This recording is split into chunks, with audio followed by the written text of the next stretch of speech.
Good afternoon. Thank you for being with us. Israeli forces say that they have withdrawn from the Al-Shifa hospital in Gaza after a 2-week operation there. The Israeli Defense Force claims it has been one of their most successful interventions of the conflict so far. But Palestinian residents say that destruction has been left behind. Israel has long accused Hamas of using hospitals for military purposes, something that the Hamas-run health ministry in Gaza denies. Let's get some analysis on this by bringing in our military analyst, Sean Bell. Sean, good afternoon to you. Thank you very much for being with us. So what's happening at Al-Shifa? What do we know?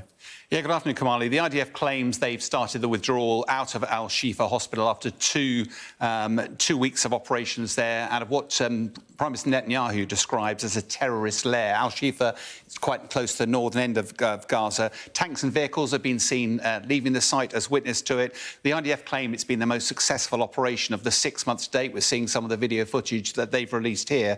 They claim they've arrested 500 of Hamas fighters. They claim they've killed 200, seized weapons, gained intelligence, but also $3 million worth of currency has been taken. Now, it's worth looking back. The Al-Shifa, to give an idea of the scale of this is not just a single building, it's a huge complex, and that's almost certainly why it's taken 2 weeks to do any clearing operation here. The IDF spokesman, Daniel Hagari, said that Hamas and the Islamic Jihad were both using this as a headquarters in northern Gaza. We've got some before and after pictures here. On your left by you, that's a walkway that links the emergency department with the surgery. This is what it looks like after the 2 weeks of fighting. We've got another picture, the before and after of the actual special surgery department here, and the after picture, it's just been devastated.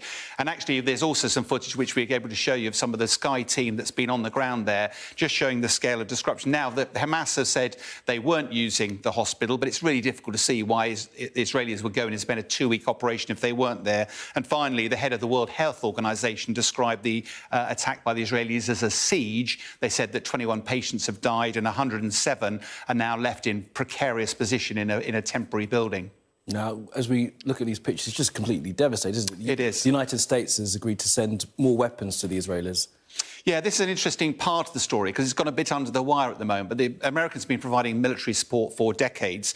And the latest package of aid is $3 billion worth of aid. We understand it includes 25 F-35 fighters, jets, 2,300 bombs. America provides about 70% of the weapons that go to Israel. Interestingly, Germany provides the other 28%. And also, US has some stockpiles in Israel as well, probably if they ever have to go in and reinforce. It's quite topical because the International Court of Justice on the 26th of January said Israel must do more to protect the civilian population. And what that means is any nations that are providing weapons to Israel, if they are going to be used in violation of international law, then they're breaking international law as well. And that's why there are some nations such as Canada, Japan and Spain that have decided to stop export of weapons. Also the Netherlands, who supply spare parts for the F-35 that we've got shown here, they've stopped exporting those. The trouble is, and these have been used for bombing campaigns over Gaza, the problem is that the Israelis operate F-15s and F-16s as well as these platforms.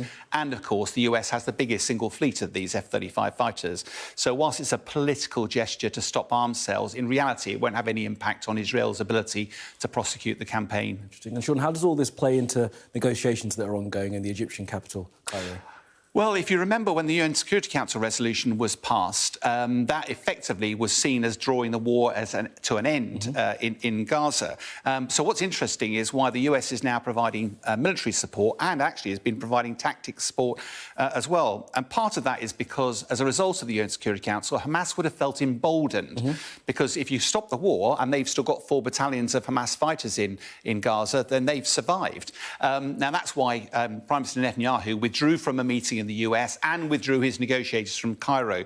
But, of course, what's happened since is the pause will end, this operational pause will end at the end of Ramadan, expected to be 9th of April, just over a week's time. And, of course, Netanyahu can then push on, and with apparent American support. That emboldens his position when it comes to negotiations, and he's also returned his negotiators yesterday. But what's interesting is Hamas is almost certainly finished in Gaza. The question is whether they get killed there or whether they can negotiate a release. International community determined to get them to negotiate a release. Also, we're seeing some of the protests here in Tel Aviv, even the population of Israel saying more needs to be done to get the hostages out and putting pressure to oust Prime Minister Netanyahu, despite the fact he's recovering from his hernia operation. It's going to be a fascinating, as we approach the deadline of the 9th of April, to see whether these negotiations actually bring the war to an end or whether we're facing a very bloody offensive into Rafah. OK, Sean, for now, appreciate that. Thank you.